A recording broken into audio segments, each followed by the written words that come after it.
मेरा नाम रितिका है और ये बात साल 2006 की है। उस समय फेसबुक था लेकिन ज़्यादा पॉपुलर नहीं था। हम लोग सोशल मीडिया के लिए ओरकुट वेबसाइट इस्तेमाल करते थे। जिन्हें नहीं पता उन्हें बता दूं कि ओरकुट उस समय की बहुत ही पॉपुलर सोशल मीडिया वेबसाइट थी।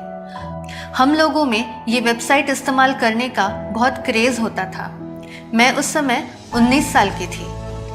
2006 में एक फिल्म आई थी, फिर हेरा फेरी। इस फिल्म का एक पहला पार्ट भी है जिसका नाम है हेरा फेरी।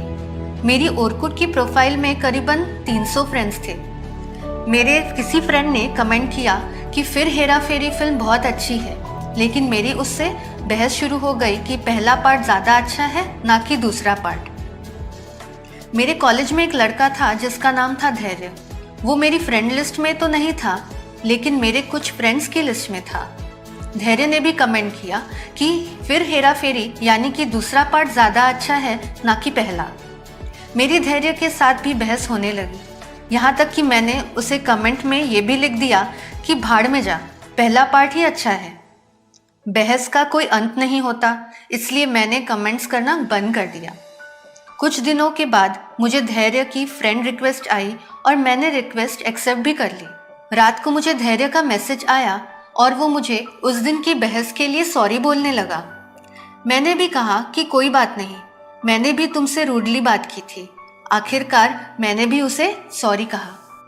कुछ दिन तक धैर्य मुझे मैसेज करता रहा और मैं भी उससे बात करने लगी। अब कई बार वो मुझे कॉलेज में भी मिलने लगा और उसने कई बार मुझे कॉफ़ी के लिए भी पूछा। मैं भी अब उसकी कंपनी एंजॉय करने लगी थी। कुछ दिनों बाद धैर्य ने मुझसे मेरा फ़ोन नंबर मांगा और मैंने दे दिया। अब हम रोज़ मिलने लगे थे और कई बार तो हम कॉलेज बंक करके फिल्म देखने भी जाया करते थे।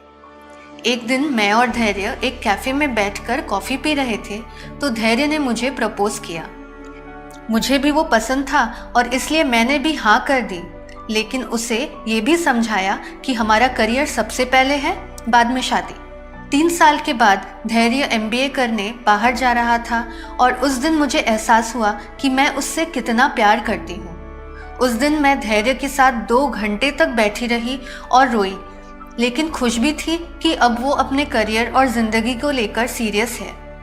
उसने मुझसे ये वादा किया कि जब वो वापस आएगा तो हम दोनों शादी कर लेंगे। 2 साल तक हम फ़ोन पर बात करते रहे और आखिरकार धैर्य ने अपनी MBA पूरी कर ली और बहुत जल्द उसे एक अच्छी नौकरी भी मिल गई। 2 साल के बाद धैर्य ने फिर से मुझे शादी के लिए प्रपोज़ किया और वो मेरी ज़िंदगी का सबसे खुशहाल पल था। उसने पहले ही अपने घर वालों को मेरे बारे में बता दिया था और बहुत जल्द उसके घर वाले मेरे घर रिश्ता लेकर आ गए। मेरे घर वालों को कोई आपत्ति नहीं थी क्योंकि धैर्य एक अच्छा लड़का था और वेल सेटल भी था। जल्दी ही हमारी शादी हो गई और अब हमारा एक 2 साल का बच्चा है। हमारी आज भी उसी बात पर बहस होती है कि हेरा फेरी फिल्म का पहला पार्ट ही अच्छा था और अब धैर्य भी मान चुका है कि पहला पार्ट बेहतर था दूसरे पार्ट से। मैं अपनी इंटरनेट लव स्टोरी कभी नहीं भूल सकती। अगर आपको भी ये इंटरनेट लव स्टोरी अच्छी लगी है तो इसे लाइक और शेयर ज़रूर कीजिएगा। धन्यवाद।